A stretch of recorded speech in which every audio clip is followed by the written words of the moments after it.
Yes. Good, thank you.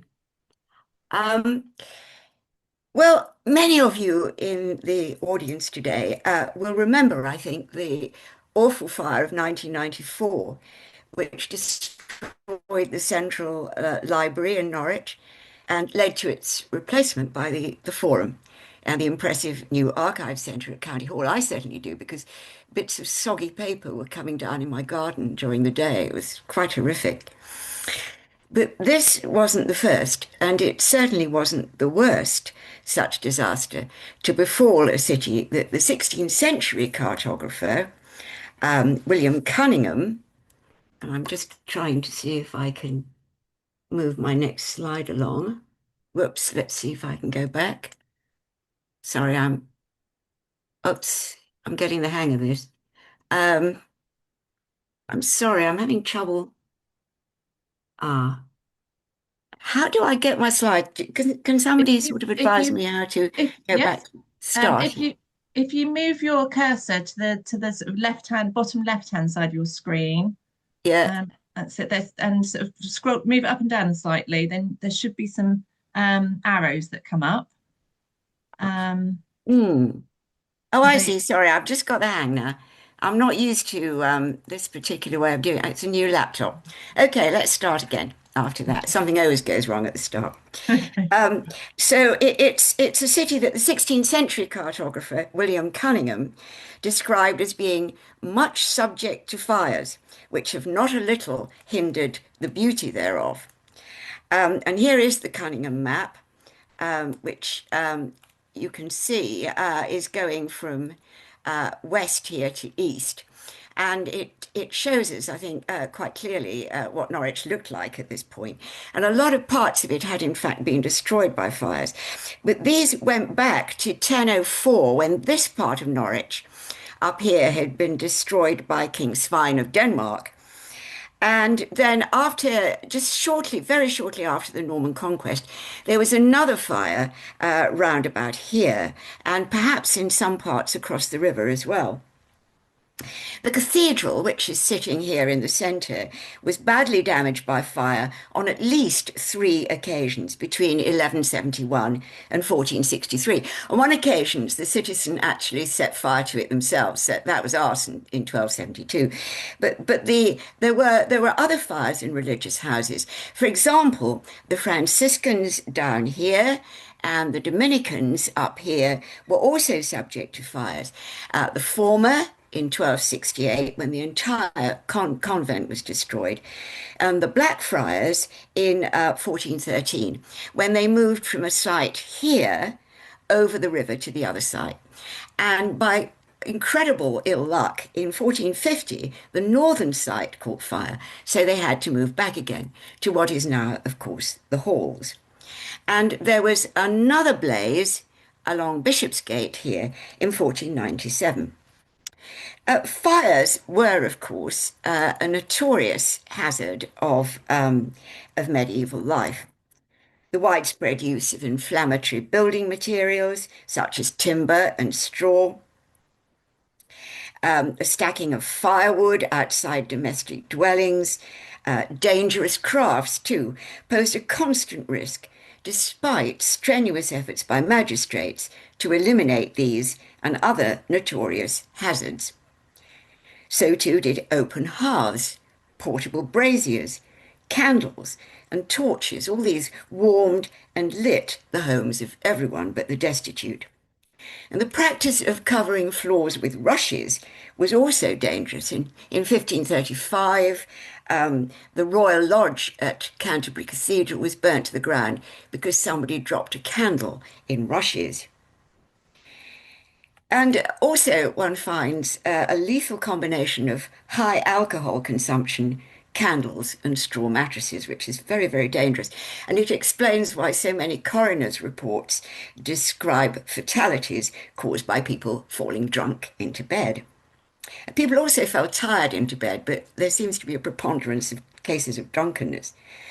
Writing in praise of London in the late 12th century, William Fitzstephen asserted that the only problems in his native city were the immoderate drinking of fools, and the frequency of fires. The two were, of course, intimately connected. And I want to move on to the next. Ah, here we go. That's it. Good. I'm getting the hang of it now. Despite attempts at zoning, dangerous activities still took place in built-up areas. We can see here a dyer at work, and in Tiverton, in the early 17th century, a fire was caused which destroyed almost the entire town by a dyer overheating his furnace. Um, and then again, you have brewing, which, whoops, let's go back. You have brewing, which is another dangerous activity. Spondon in Derbyshire burnt down, except for the church, because a woman was drying malt in a furnace which caught fire. And the vats also occasionally caught fire too. So you get an east wind and everything spreads very, very quickly. And sadly to relate, other fires were caused by children playing near naked flames. I'm old enough to remember when you had fireplaces, and they were then a constant danger. And children were often killed and often started fires by playing too near fires. In this instance here, which is Italian, being employed near fires. And surprisingly, under these alarming circumstances, the Norwich civic authorities adopted few of the precautionary measures recorded elsewhere in England, notably regarding the prohibition of combustible building materials, such as thatch, which they belatedly recognised as a notorious fire hazard, especially as they admitted when the wind arises and blows the flakes from house to house. And I'm sure everyone here is keenly aware of how risky thatch still is today. Let's just look at, sorry, this has got going at the speed of light here. This is St Mary's Beecham Well in Norfolk in February 2022, so it's cold time of year. 6 fire engines and almost 60 trained firefighters failed to preserve the fabric of this 11th century thatch church. And the fire was caused by a spark from welding equipment, which ignited the thatch. And so, you can see how risky this is in the Middle Ages when you don't have fire engines and pumps and all the rest of it. Negligent workmen were a common cause of fires in medieval monasteries. The church of Gisborough Priory was destroyed in 1289 because some of the plumbers, those are the lead workers at work on the roof, had gone off to the pub at lunchtime and had failed to extinguish the brazier before they did so. And these monastic fires pop up quite frequently. Indeed, the fire at Notre Dame, much more recently, was, I think, occasioned by people who were at work on the building. And domestic housing posed even more of a risk. Again, to underscore this point, this is a fire at Hengrave in April 2022. 14 fire engines and 80 crew had by coincidence been on an exercise nearby, but they were unable to extinguish the fire. Again, this really underscores the risks involved in medieval towns and cities, and explains why, in fact, there were no serious fires in London from between 1212 and 1666. That's 454 years. And the reason for this was that the authorities introduced draconian regulations about the prohibition of thatch and the use of stone and brick in building. There'd been a devastating fire in 1212. It lasted several days, and the authorities were determined that it wouldn't happen again, as indeed it didn't. But these regulations, which were adopted in many other towns and cities in England, did not reach Norwich.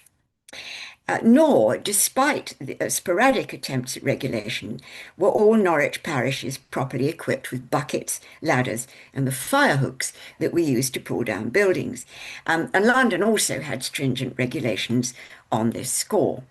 An investigation of 1437 revealed that many parishes had lost their equipment, whereas in other places it was locked away and people weren't sure where the key was, which of course is not good in an emergency. And these are the fire hooks. You can see them here, the huge things. They're quite cumbersome to manipulate. And what they're used for is to pull down burning buildings to create a fire break. And if you want to see one that survived, I should have got somebody to stand by it so you could see how big they are. This was kept near the bakery at Canterbury Cathedral because medieval monks were well aware that fires might break out, so they had the equipment already. But sad to say, Norwich was not at the forefront of this exercise. Nor did it adopt the practice, which is well documented elsewhere, of obliging householders to keep barrels or vats of water outside their homes in hot weather. This may have been because the city was well supplied with streams, wells, and ponds, but it was to prove disastrous in 1508, when at least two fires broke out within the walls, and this is what I want to talk about today. The first caused only limited damage to this area north of the river, and this broke out in March. But the second fire, which was in June, devastated a swathe of 12 and perhaps 14 parishes right across the centre, including the richest part of the city, which is around the market, and destroyed the market itself. It's almost certain that this parish, St Margaret Palace Gate, was also destroyed, and pretty likely that the one in the middle was also went up in flames, but we don't actually have precise documentary evidence for that. The other parishes are all very heavily documented, so we can be very sure about this. By the end of the 16th century, there was considerable confusion about these dates and locations, compounded by the belief that another horribile incendium had occurred in April. So people thought by then there were three fires, but there weren't, there were only two. By then, a French surgeon, implausibly named Peter Johnson, which doesn't sound very French to me, was said to have started the fire. No such person survives or is named in the civic records, although a Leonard Tellion, which I suppose might sound a bit like Johnson, was a surgeon from Gascony, and he lived up here. And he complained of being harassed shortly after the fire, which suggests that people may have thought he'd caused the first one. And it was quite common for foreigners in this period to be accused of arson. They made convenient scapegoats. Now, it's really surprising that a crisis of such magnitude, arguably one of the worst provincial fires in early modern England, has been largely forgotten, despite the profusion of archival and archaeological evidence that testifies to its lasting impact. And some people who've written about the fire, very briefly, have thought it was the second worst in England after the Great Fire of London, which, of course, certainly did hit the headlines. But the few references to Norwich's Great Fire that do appear in print tend to be confused and inaccurate, largely because they're based on an account in the fourth volume of Francis Bloomfield's essay towards a topographical history of the county of Norfolk, which, as the title suggests, appeared in print at the beginning of the 19th century and was written over 270 years ago. And here's Bloomfield, who died in 1752. It was 50 years later that his study of Norwich was actually published. And Bloomfield misdated the fires to 1507 rather than 1508, and believed mistakenly that there had been extensive damage to the north as well as the south of the Wensum. He misread a considerable amount of evidence, while failing to appreciate the significance of other material, which he ignored. And the moral here is don't work in a hurry.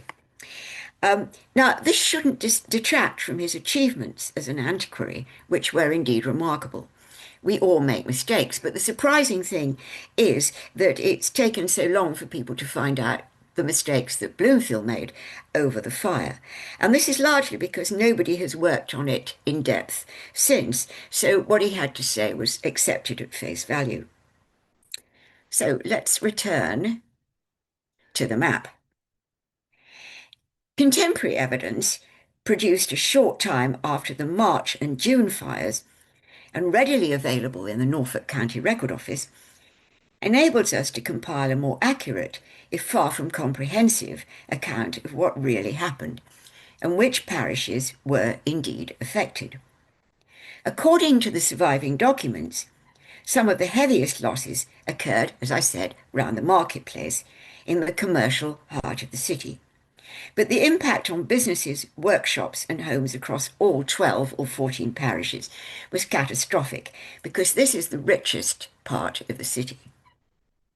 Archaeological evidence from Pottergate, which was excavated during the 1570s from just here, confirmed that a blaze of remarkable intensity ripped through a row of properties south of St. Lawrence's Church, burying the owner's possessions in rubble as the building collapsed.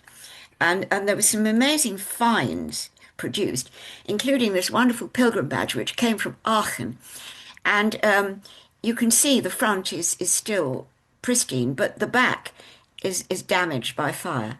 And a lot of the other artifacts showed similar signs of damage.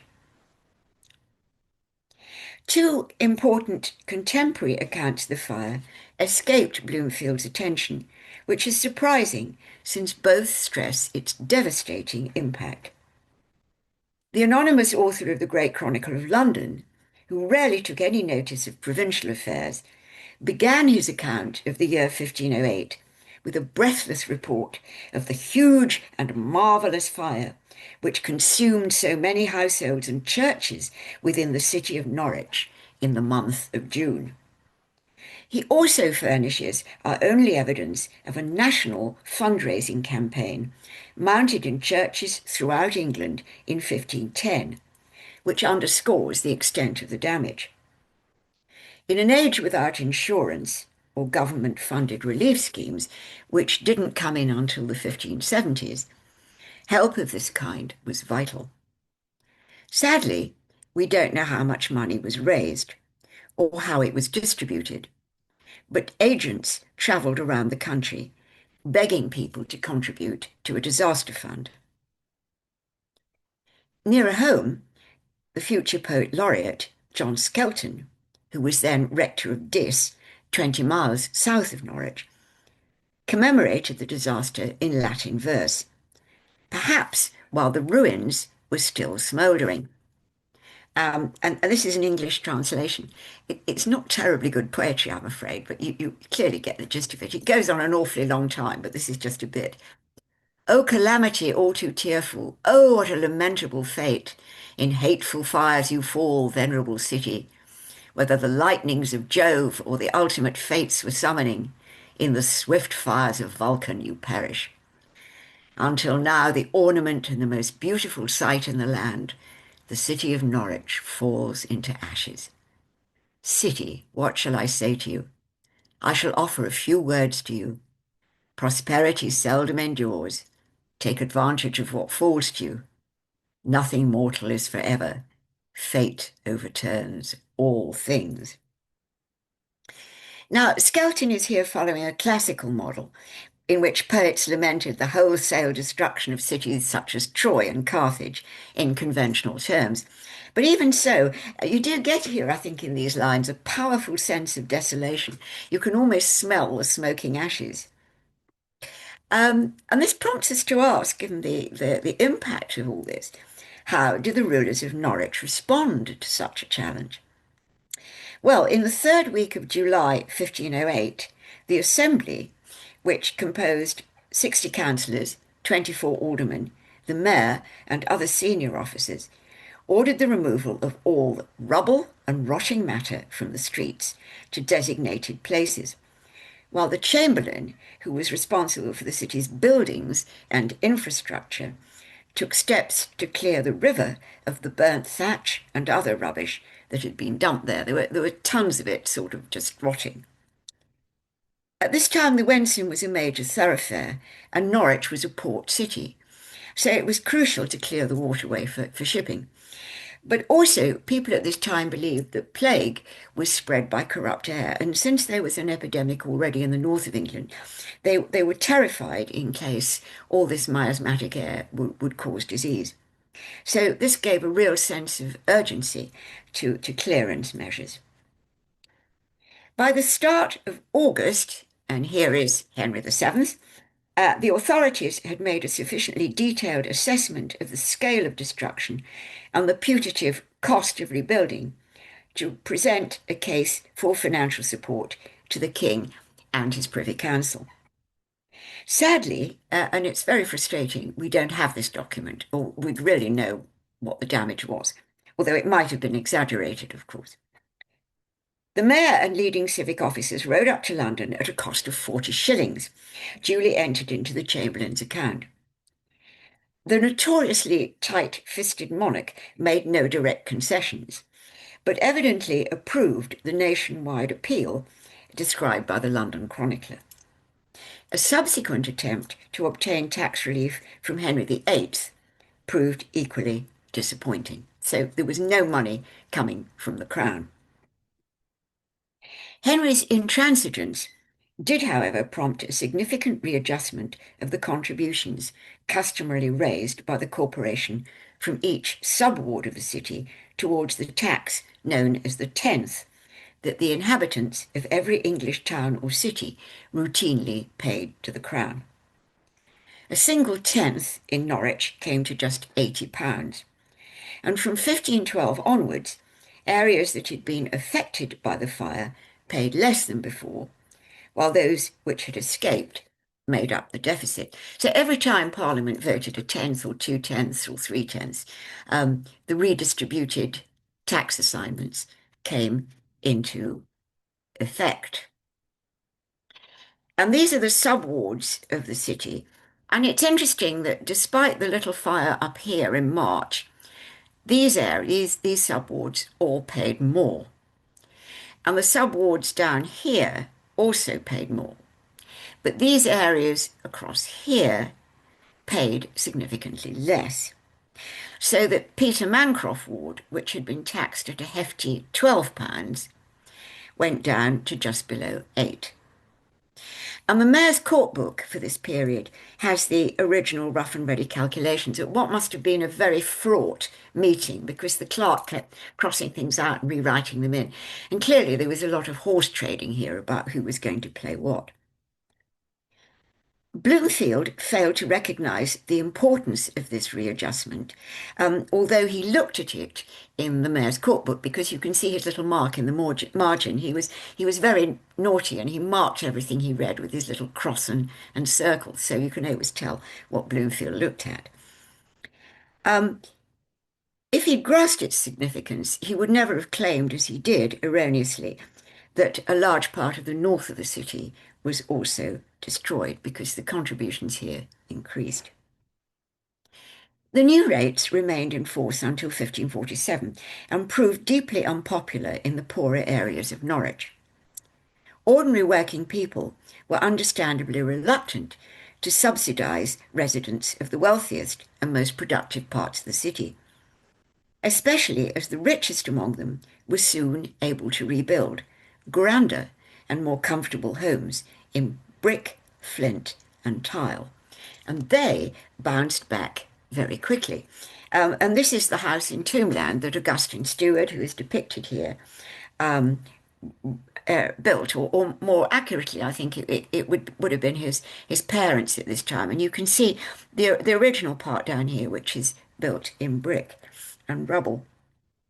And Chris King, in his study of Norwich housing, points out that this trend to building higher quality brick and stone housing was already underway in the 15th century, but the fire was clearly a major impetus in this trend.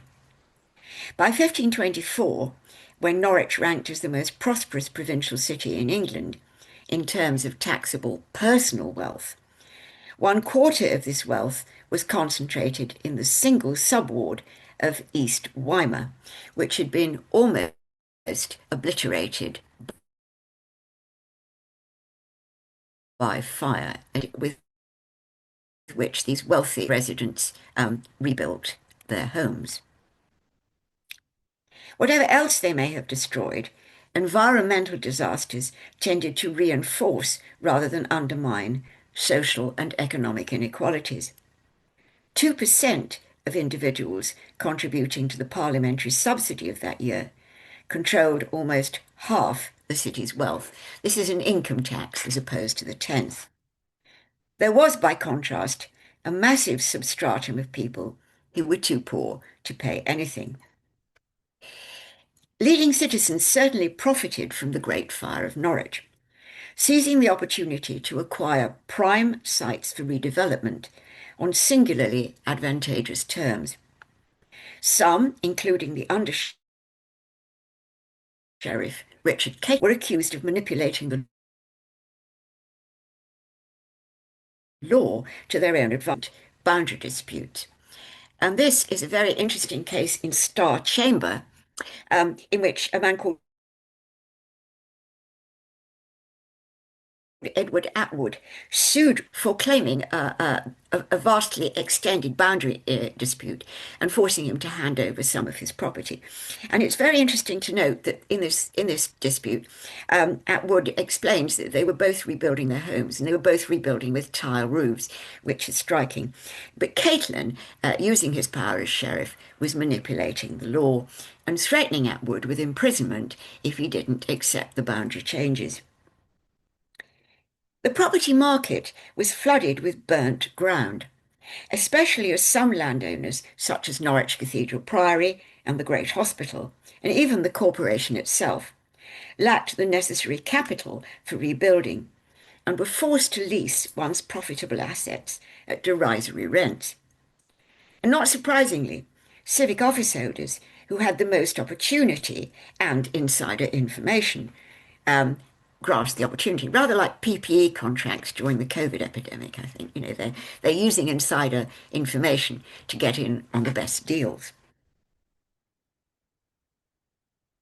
The impact upon the urban landscape of the 1508 fire was still apparent 62 years later, when the Assembly complained that many goodly buildings and houses had become gardens and orchards, where once lived craftsmen and others to the great commodity and advantage of the Commonwealth.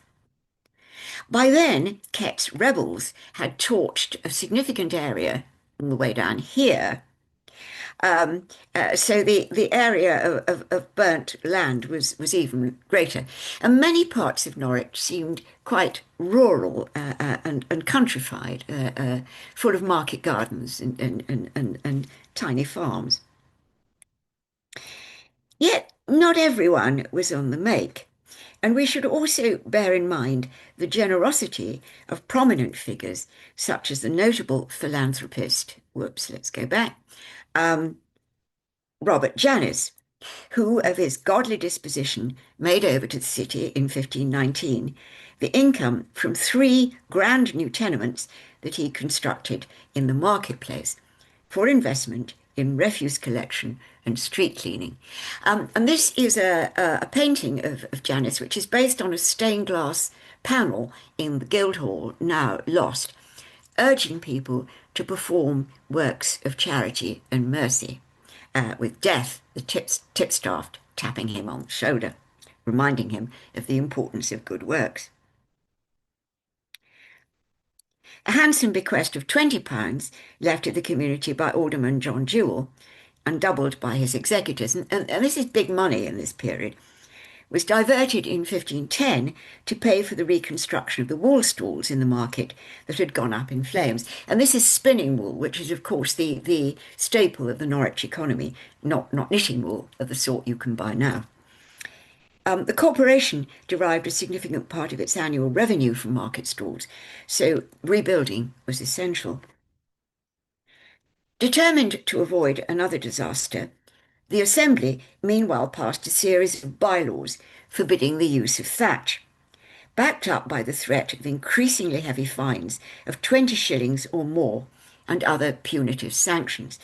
And we should bear in mind that a day labourer earned the equivalent of 20p in today's money in a week. So a 20 shilling fine is a lot of money. Within a few weeks of the fire, the former mayor, Robert Gardner, whoops, depicted here, described as mayor of this most commodious city, um, had started rebuilding his own damaged property in tiles. And in his will, he insisted that all rebuilding should be done in tile. And at the same time, the city introduced a compulsory clause in its own leases that rebuilding should again be in tile. And Gardner here was another of these great philanthropists because he paid for the rebuilding of the Market Cross. He gave a huge amount of money for this, as depicted a century or two later by Thomas Hearne. So again, he gave a great deal of his own income for rebuilding the city after the disaster.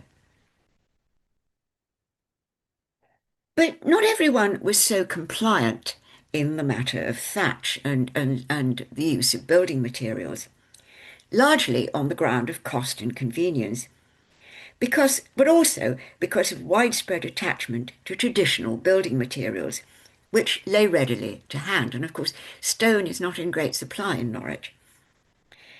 Norfolk had been famed for its thatch since at least the 13th century, when someone had written a poem about it, and its rural air may have made the use of rustic building materials, which were banned in most English towns and cities, seem more acceptable. A list of fines raised by the ward constables in 1530 reveals that 14 named offenders, all of whom were aldermen, had thatched barns, stables, and tenements rented by ordinary working people in defiance of the regulations that they themselves had passed, but which they felt free to ignore. It's rather like Partygate, if we go back to the COVID epidemic, the same assumption that regulations might be flouted by those who passed them. And these, of course, were the people who were rebuilding their own homes on a much grander and rather safer scale. Tradition apart, rebuilding in tile, stone, and brick with fire-resistant chimneys was, of course, far more expensive, not least because of the expert workmanship, as well as the materials involved, which had to be transported a considerable distance. Whereas in the Low Countries, urban authorities provided subsidies for entire neighbourhoods to be rebuilt in this way after fires, as is the case in Leiden and Ghent, for example. No such support was available in cash-strapped Norwich. Individual merchants may have amassed substantial fortunes, but the city itself was run on an increasingly tight budget. It sounds rather familiar, doesn't it? The Assembly's decision in 1532 to abandon its campaign and allow people to use slate, tile, or thatch at their free will, election, and mind was dictated by harsh economic reality and a growing fear of popular discontent. So they threw in the towel about the use of thatch, because in the poorer parts of the city, a lot of rebuilding still had to take place, and there was no alternative but to allow people to use cheaper materials. And the rebuilding of poorer people's lodgings had stalled because of a protracted slump in the international textile trade, compounded by food shortages and rapidly spiralling inflation. And with bread riots breaking out in the city, any obstacles in the way of recovery and of making cheap housing available for poor people had to be removed, even at the risk to public safety. Hoping for the best, the Assembly ordered the owners of substantial buildings to acquire tall ladders as a necessary precaution should fire break out again. And it was not until 1570 that the ban on thatch was actually reintroduced, this time under threat of imprisonment, although even then pockets of resistance still remained, again in striking contrast to London. Archaeological evidence from poorer parts of the city, such as St. Benedict's, reveals the ubiquity of thatched buildings in the 16th century.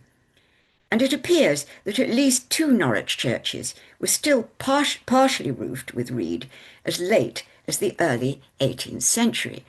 And if we look at these sketches by John Kirkpatrick, which were done some point before he died in I think 1720s, and you can see reed here, he's written on it, reed. You even have churches using thatch. And indeed, some of the stalls in the marketplace were still thatched, and they were maintained by the civic authorities.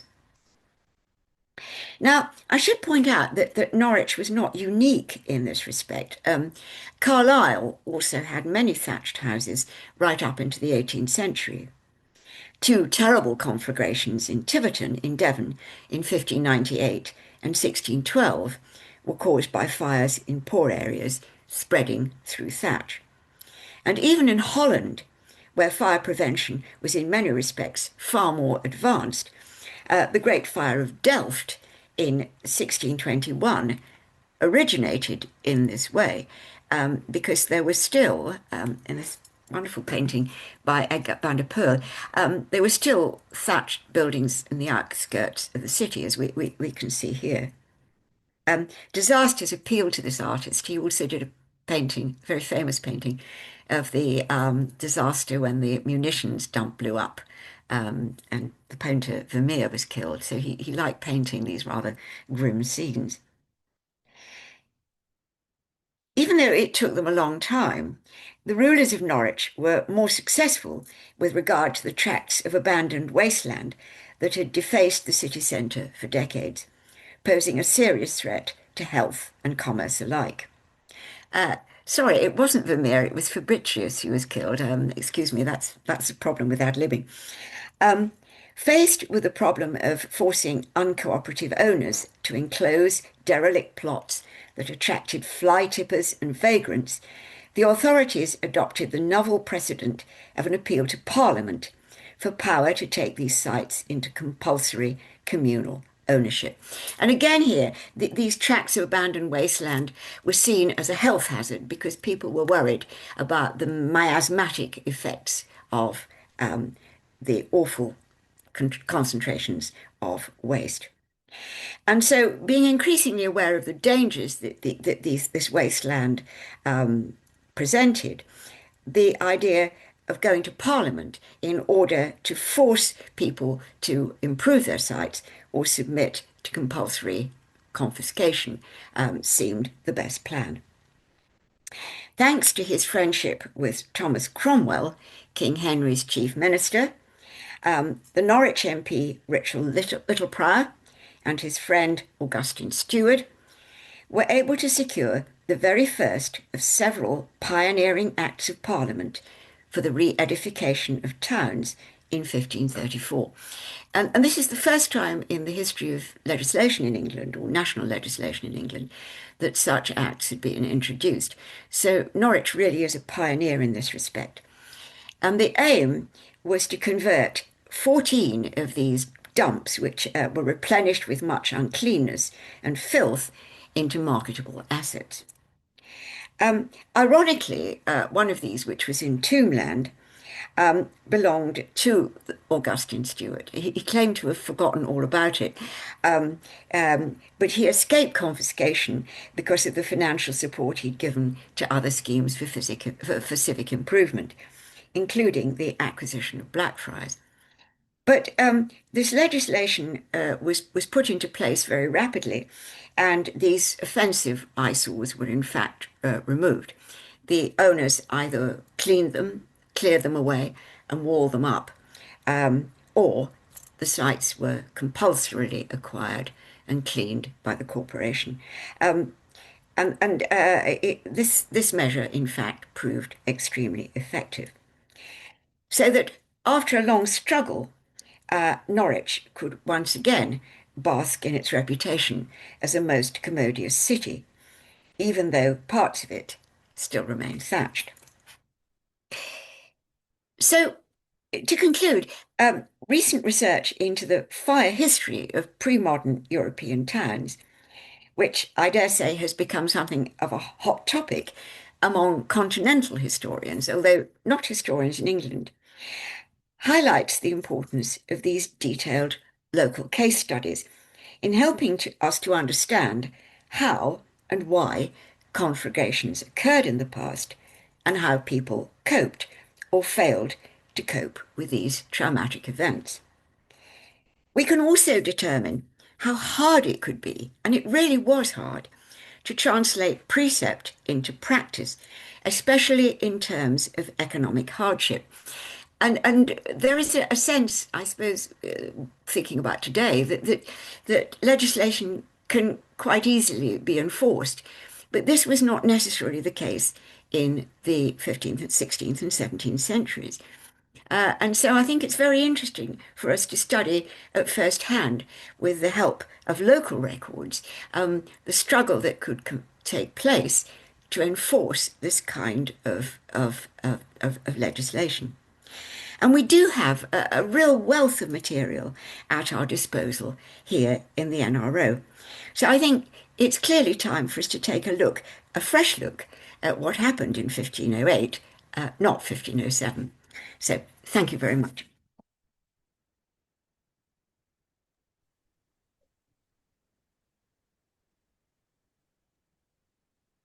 Oh, I've disappeared. You're there. We can see you, Mary.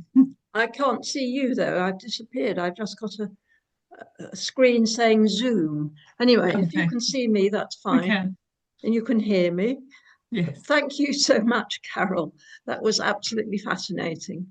Got one question before I open up the floor. Did the fire penetrate the precincts of the cathedral at all?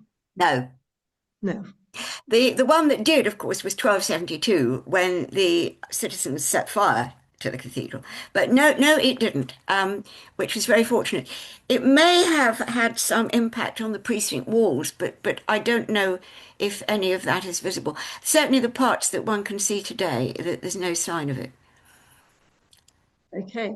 Well, as I can't see what's happening, perhaps Jess, you could point out to anybody who's got their hand up to ask questions. I can't.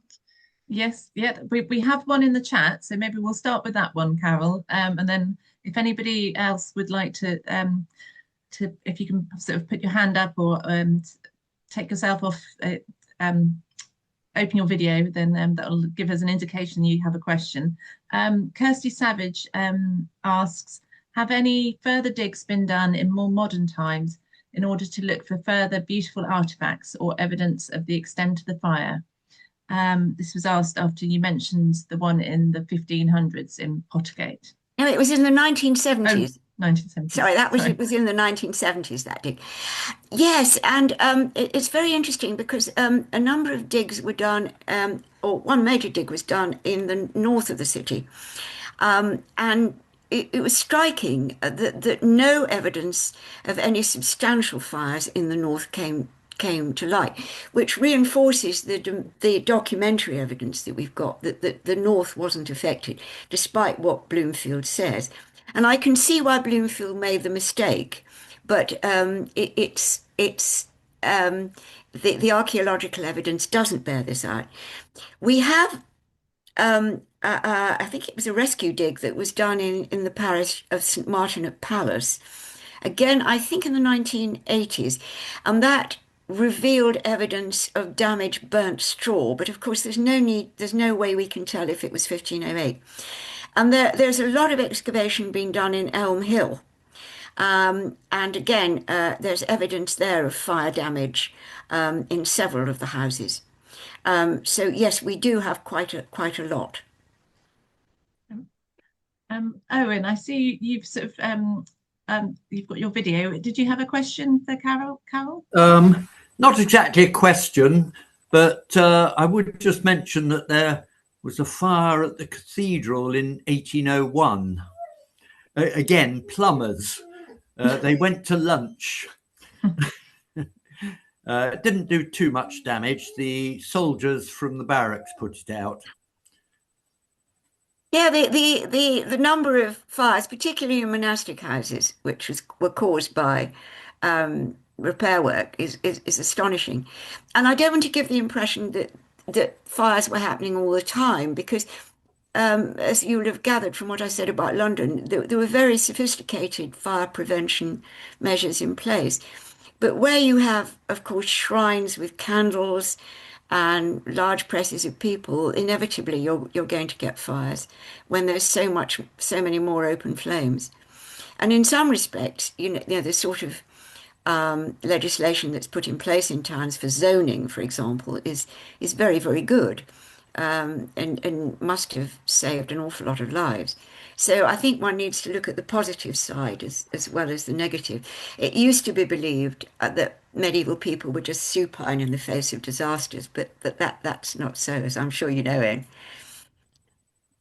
Anne. Is it Theo or Theol that you Oh, have it's Vic Morgan. Oh, it's Vic. Hello. Hello. Hello. Sorry, the name on your Zoom, it doesn't tell. I know. Who it Yes, is. he thinks I'm a theologian. Okay.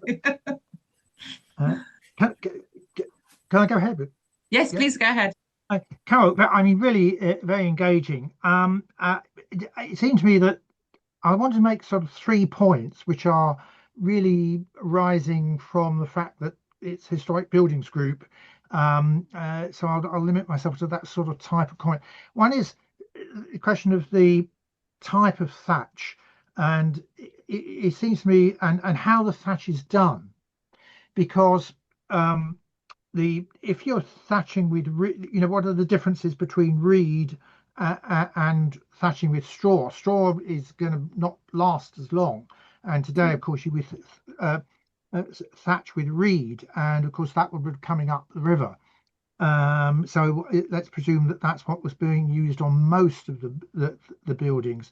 But the other thing is, of course, that it's the technique for thatching which is also important, because the problem in terms of the spread of fire is that it gets blown from one building to another, and that rather depends, as you said, there were when the library fire occurred, you had bits and pieces sort of fluttering down from the sky, as it were. And so one of the things is, if you thatch in an appropriate manner, it's rather less likely that it's going to actually get blown around. So whether or not that was a concern, I don't know if there's anything in the sources that actually sort of talk about how the thatching is to be done, the depth of thatch and all that sort of thing.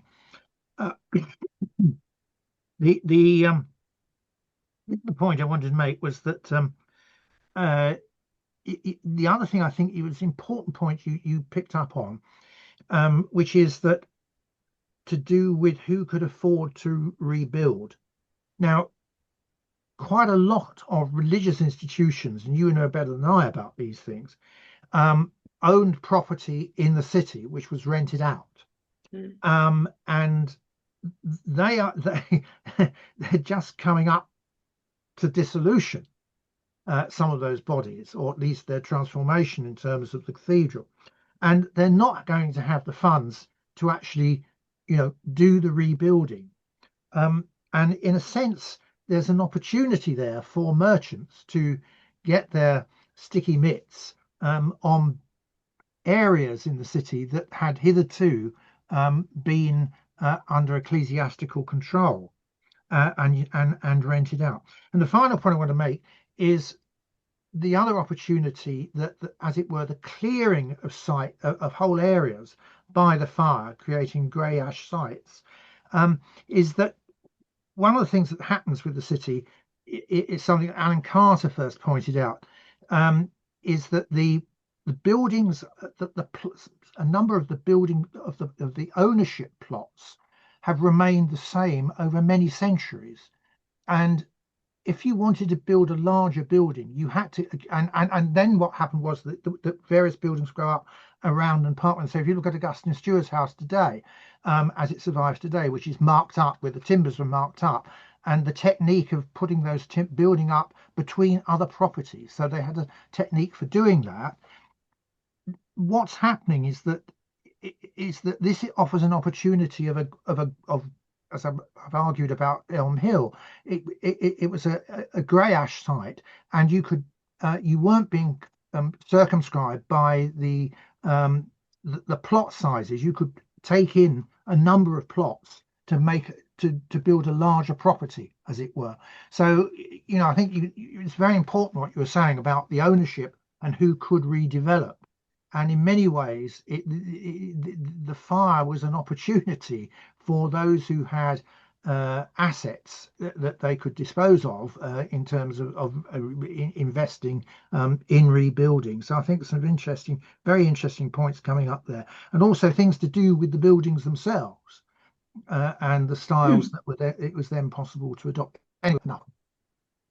Thank you, Vic. I think there are other people coming in on the same topic. Carole, I don't know if you want to respond. No, that's fine. I mean, all I would say is that the regulations ban reed, both straw and reed, and they do refer to sparks blowing from one property to another. But I think it is important that obviously reed may be less combustible, but they are very, very specific in the initial regulations in the assembly books. No reed as well as no straw. So it's a blanket ban.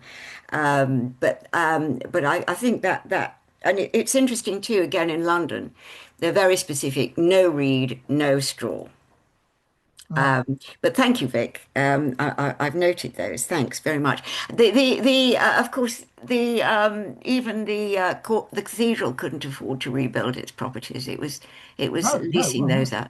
And I wrote an article about this, which where there's a lot of detail about the different religious houses and whatnot, if you want chapter and verse. But thank you very much. Thank you. Thank you. Who was next? I think Adrian and then Andy Reid. Or Adrian, I see you put something in the chat. Was that your question?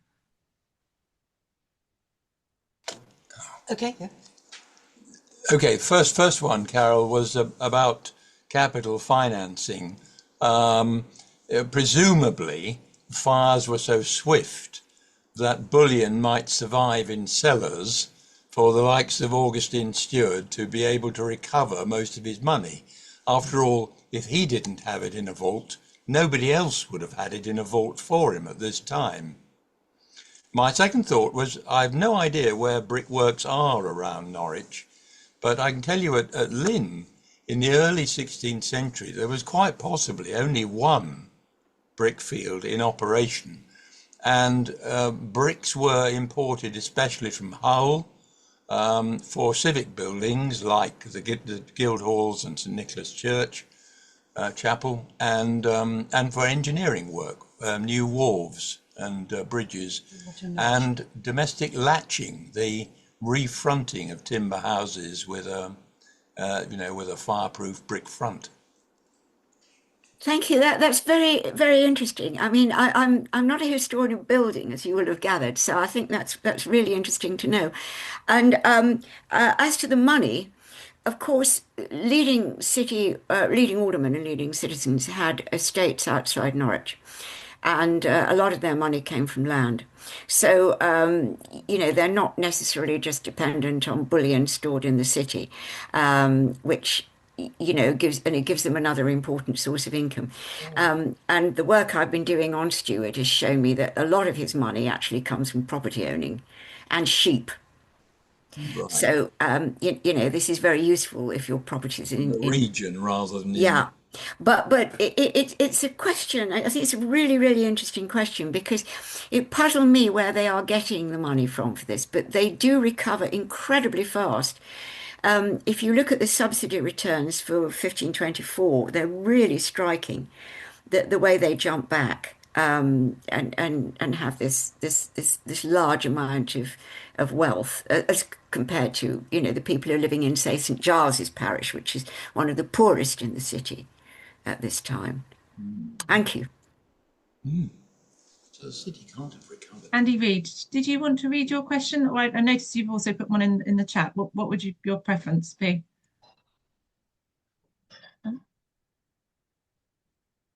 Oh, we can't hear you, Andy.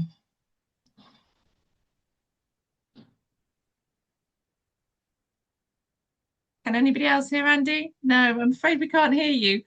I'll just have to read your the one that's written in the chat. Okay. Andy asks Carole, you mentioned thatched market stalls. Were all the stalls thatched and how close were they to each other? And then, just as an aside, he also says that Bloomfield got the date of Wotton's Great Fire wrong. It was 1673 rather than 1674. So, Oh, he's a serial offender, isn't he? In that he is. respect. The market stalls are very, very interesting. I'm sure you know the Norwich market was divided quite carefully into areas for specific products. So there was a part for fish, part for fresh fish, part for sea fish, salt fish. There was a part for meat, part for wool, and so on and so forth. And they're done in rather like today. They're in little alleyways. And you get a lot of really interesting information about this from the Chamberlain's accounts for this period. And so somebody coming back from the 16th century today wouldn't be too disoriented to find themselves in the market now. You get a lot from the Chamberlain's accounts because they were always having to repair bits and pieces. So if one part of the market caught fire, it would spread very quickly because they're in rows. So they're quite close together. And Ursula Priestley did a wonderful little booklet about the market, which you may still be able to get in the forum. And it's got a map in there, a plan in there, as to what the market looked like. Thank you. Brenda, you have your hand raised for a question. Yes, I'm sorry if I missed this. It's brilliant talk you gave. Thank you. What sort of time of year did the fire break out?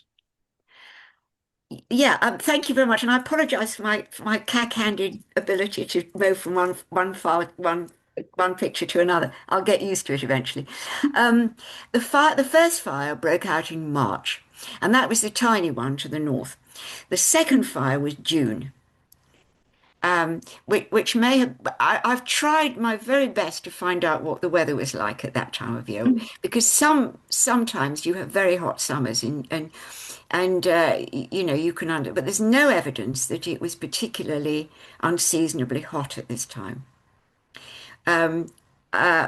which is a shame because we know in London, for example, when it's hot, the mayor issues extra regulations for people to have more buckets outside.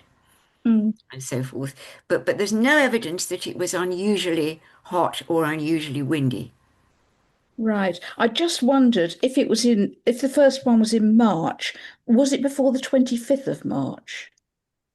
I'd have to go back and check. I was just wondering whether Bloomfield was using the wrong date year as it was written as opposed to modern. The reason he made the mistake was the dating by regnal year. Because he got the wrong year, he got the wrong regnal year of Henry VII. It's easy to do. I've done it myself, but I usually check again. Thank you. But you know, we all make mistakes. Thank you.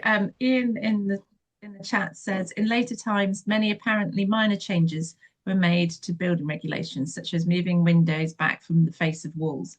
Were any local rules applied in Norwich? Sorry, were any? Local rules applied in Norwich? Not that I have found. I have to say that this is not a subject that I have studied in detail. My own particular interest is in health and hygienic regulations, such as, you know, market controls and that kind of thing. But I haven't come across anything like you get, for example, in London or Winchester or Bristol, where there are quite you know, in London, the regulations about overhangs and whatnot are tremendous. You do have some regulations in Norwich about the night watch, which is supposed to prevent fires by going around and warning people. You get regulations about that, but I haven't come across any other things about building design. People are very touchy about eavesdropping, you know, the water coming off people's eaves into their property. But I haven't seen any regulations about that in Norwich, whereas in London there's a special size for it, which is the interesting variations, you know. It's Norwich, I think, was solidly doing different, even at this time. And I think we just got one more. It was an observation from Anne Willett in the chat, and she says it took 20 years to clear and rebuild in the City of London after World War II bombing. So, comparable to the Norwich Great Fire, really, isn't it? Yes. Yeah. Yes. Right. I don't think there's any more questions from anybody. Yes. Oh, sorry. Can you hear me? Oh, I can. Yes. Sorry. Yes, because I've lost myself. Okay. My picture, but I know what I look like. If you can hear me, I was intrigued by Carole's reference to the covered market stalls, because there are so many 18th century pictures of the market when there appear to be trestles and it appears to be open space. So where was was it all covered, and then when did the change come? I'm not sure when the change came, but not all of it was covered, because there was part of it was for what was called the foreign or strange butchers. And these were butchers who came from outside the city. And they had temporary stalls. Yes. And these were trestled. And there was a considerable degree of friction between them and the native butchers. And so they were kept apart. This was not unusual. And you do have some temporary stalls which you could sort of hire by the day or by the week, whereas the thatch stalls were let on an annual or even longer rent. So if you were a native butcher, you might take out a rent for 2 or 3 or 4 or 5 years. And those are they're like little houses, or little huts. But I don't know when they were removed. They may have been seen as sort of something that was too old-fashioned and slightly unhygienic. So they may have gone at the beginning of the 18th century, but I'm not sure about that. Thank you. Thank you.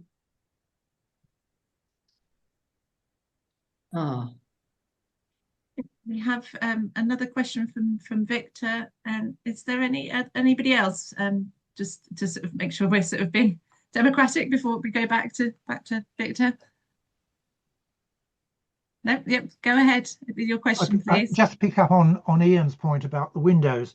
I mean, there seems to be a style in Norwich for which there's some surviving physical evidence, which is the sort of thing you can see on one of the lanes that approaches in Cromer, where they jut out. They're sort of square oriels, as it were, and you can see that today in Cromer, so you can actually get a view of the sea when you're at right angles to it. But if Dragon Hall, the peg holes in the window around the window spaces at Dragon Hall suggest that they had these rectangular or squared off windows that allowed you to sort of look out. And there's one that survives, which is it's in one of the courtyards on Elm Hill. I've forgotten the name of the courtyard now, but it's attached to the remnants of the back wing of the Pettus house there. And it's currently in a terribly dilapidated condition and needs restoring. But of course, no one's going to do anything about that now, given the city's circumstances. But those were the types of, so they do jut out and as it were, give a view.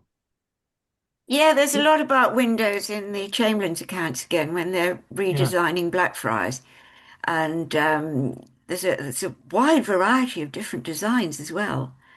It's quite interesting. If you want some detail about that, these are building them or fitting them in. Of course, they all get replaced at the end of the 17th century by my dear, you just got to have sash windows. I mean, that's yeah. Thank you, Vic. And thank you, Carole. Talking about sash windows, I've just had all my sash windows draft proofed, double glazed, but they're still the ancient windows, but they've had new glass put in. Lovely and warm now. Anyway, thank you so very, very much, Carole. That was really fascinating. And I think we're all very much the wiser. Someone was asking whether, I don't think the questions come up again, but they were asking whether there's been any digging underneath buildings to find these sort of artifacts. You know, you showed us that little pilgrim badge earlier in the talk. Do the archaeological digs reveal these sort of things from the fires? I don't know of any others that have come in Norwich. I'm not aware of anything that's been published. And when I was writing all this, I sent it off to Brian Ayres to ask him if he'd got any further information, and he didn't know anything. But one's always hopeful that some will come into print, yeah. Because, I mean, having that ancillary archaeological evidence is just so important, isn't it? Yeah. Well, I think we're all very much the wiser and very well entertained. Thank you for a wonderful talk, Carole. Thank you. Thank you. And can Thank I you. just remind everybody before we say goodbye, finally, March the 22nd, Sunday afternoon at the Forum, please come along. Can actually meet in person rather than over the screen. Thank you ever so much, everybody, and good night. Thank you. Thank you. Bye-bye.